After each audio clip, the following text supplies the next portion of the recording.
here we go. So this deck right here is absolutely insane, extremely powerful deck, and I'm gonna show you why.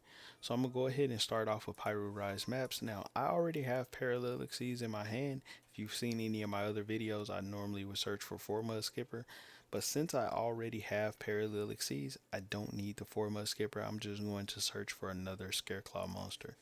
I lose half my life points to do so, but the board that I'm going to put up is, bro, it's too good. It's just too good. So I'm gonna go ahead and start off linking off into a light heart, grab the field spell, summon out 3 of the Scareclaws, and then I'm going to search for slash instead of a rival because I don't need a rival, bro. He's cooked. So go ahead and activate, go into Dagda. Dagda is going to trigger the Parallelixies. Parallelixies is going to trigger the Dagda to summon an additional body.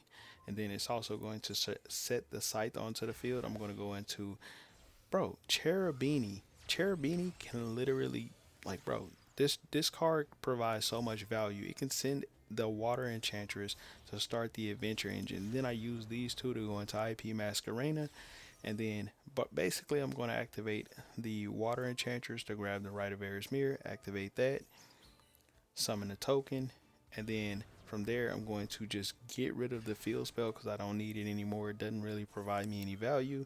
And then I'm going to then activate this to set the face down trap for the Diabell stars.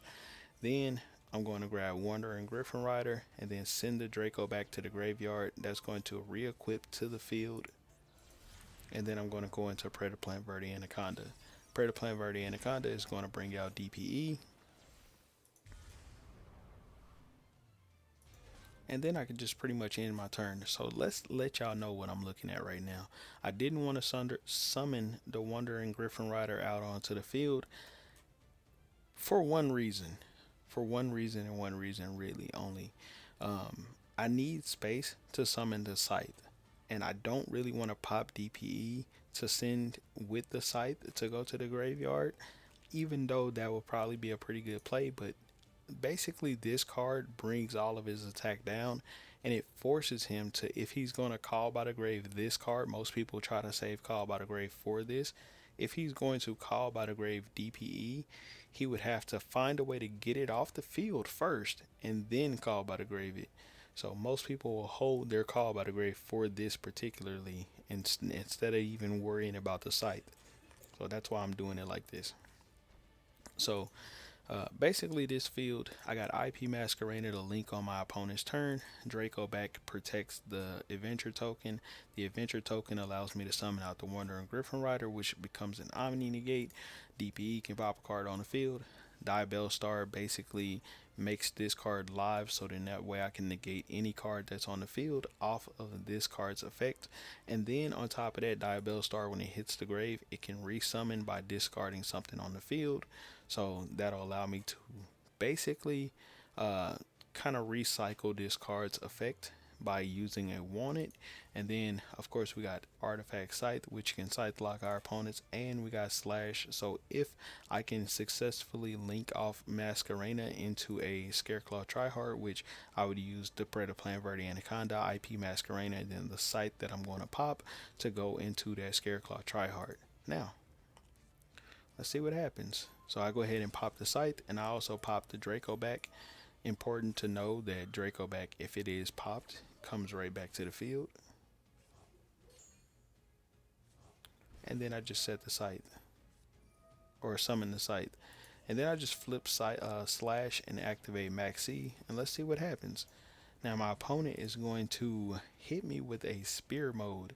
Now if he's going to spear mode, he should have spear moded the adventure token, he should have spear moded the DPE and the IP Masquerena. By spear moding Diabell Star, all he did was just gave me advantage to like basically make this card come back.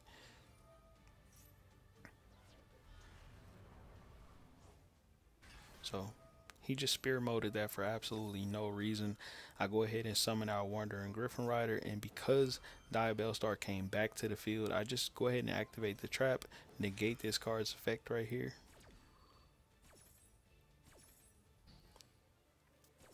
And then of course this summons onto the field, and then I put wanted onto the field for next turn, and look at that.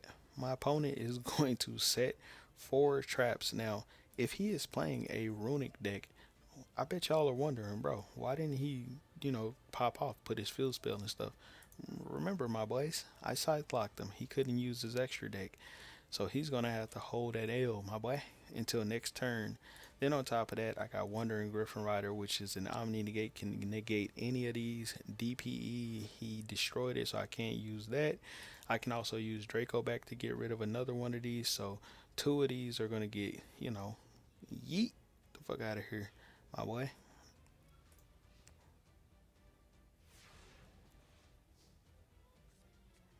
So we go ahead and activate one right here. Oh, I think I said 2, but I mean 1. So boom, recycle the trap, and then I put these into attack position. My boy, he's out of there. You feel me? He is out of there. So he gonna have to hold that L. Let's look at what he was playing. Nothing but toxicity. He's got the morphin jar, bro. This would never resolve against me, my boy. I got too much gas in my deck that would absolutely fuck this card over before it ever even got the chance to activate. He's got 2 spear motes in there. Bro, he put 2 balls in there, my boy, and one of them put in some work. I'm not gonna lie, but was it enough to stop me? Hell no. He's got his triple tactics talent, bro. I feel bad for this man because you know what I'm saying. Then you know he's got dimensional fissure. Now I don't feel bad for him, my boy. He's got the toxic shit in here. You feel me? This card is limited to 1 hold at L on the nerf gang. Then he's got his rivalry.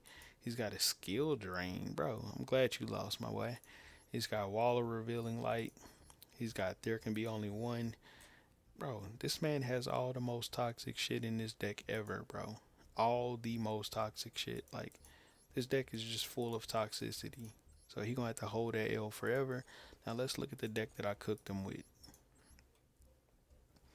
Uh, just pretty much all fire right here. All gas, no brakes. You feel me? If y'all like this deck, go ahead and try it out. I think this is the most powerful version of Scareclaws so far. I've seen the Master Duel meta Scareclaw decks, and trust me, this is the most powerful version of the deck. If you go watch my previous video, you'll see I did an entirely different inboard, which ended on Thunder Dragon Colossus, DPE, the Baron DeFleur, the Scythe, like completely different inboard with the same deck.